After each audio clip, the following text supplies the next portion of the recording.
does not work, and he is forced to play king g8. Nothing to think about here.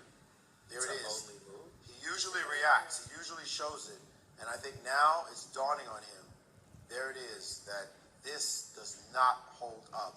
And his choice of giving away his a-pawn and playing for this e5 maneuver was not the way to play. I was impatient, looking to fix the position. And he has a tendency to do that in defense, not to sit and wait.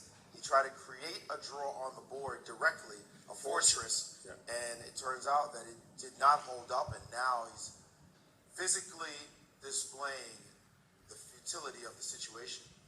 Because this move, rook h7, is actually kind of nice. He forces the king to g8. He plays rook to e7, or rook over. The rook has to drop back to stop the threat of checkmate in one. And king takes, and a moment ago the king was on h8, and there was a rook g8. But now with the king on g8, well, take it. The g-pawn is just, it falls, and with these two connected passers, that's all she wrote. Note, by the way, he only has one move. Yeah. He only has one move, and he's thinking. So this is the exact that speaks to the fact that he probably feels like he missed this move, although he would have lost anyway. But now that it's very, very clear, he's looking at it, and he's realizing, and he only has one move. Right. There's no reason to sit here. Why not just make king g8 and suffer about it later? You're just losing time on the clock for no reason. Right. But it is now that it is hitting him emotionally, and he is very upset that this has occurred because he defended so well for so long, and then he just ditched his setup and allowed this for Magnus, and suddenly Magnus Carlsen is going to win and go into a three-way tie for first with a drawing of the lots to decide who moves on, giving himself a chance. And who's the odd man out? And somebody will be the odd man out. Incredible. As if we didn't have enough dramatic excitement.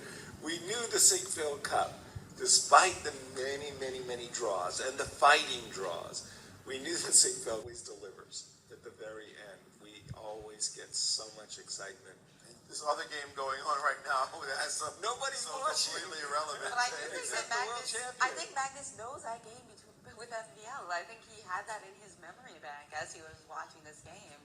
And they're in a rook into this endgame. They're somehow NBL has actually swindled an extra pawn, and he's in an endgame with two pawns to the good, but quite frankly, all eyes are on Magnus. Absolutely. Yeah. So let's just stay with that game and not. And there we have Nakamura shaking. A very despondent Hikaru, but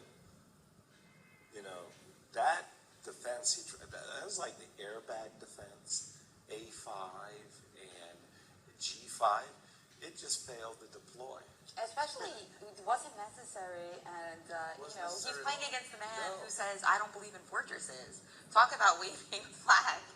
Yeah, boy, but I mean, this is what it takes to win at the very highest level, and we've seen Magnus just grinding out these wins throughout his career.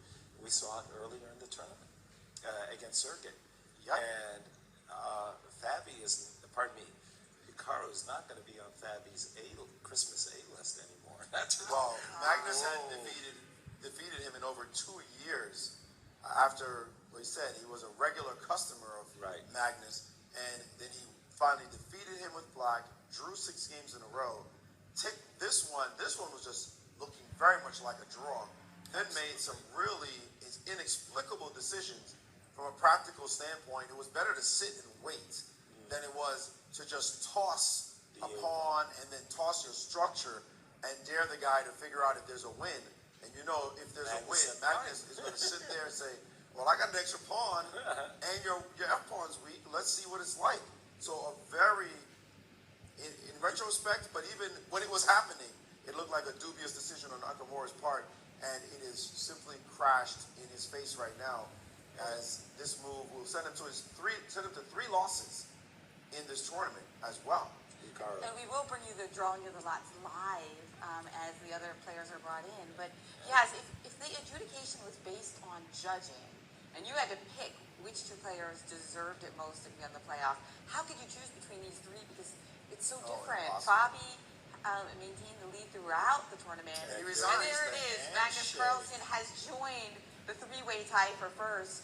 Magnus, the ultimate grinder, versus Fabiano, who just played so well defensively against Carlsen, showed that he was the front runner throughout the tournament, and then Levon, who played the most beautiful game of the tournament. I mean, how could you pick between these three players, Jazz? If you had to pick, who would be out? I don't know. Who would be out? If you had to pick, you gotta do it. Yasser's choice. Yeah, just give me a second to think about it. But I learned something on the break. We got mathematicians in the house, and Alejandro Ramirez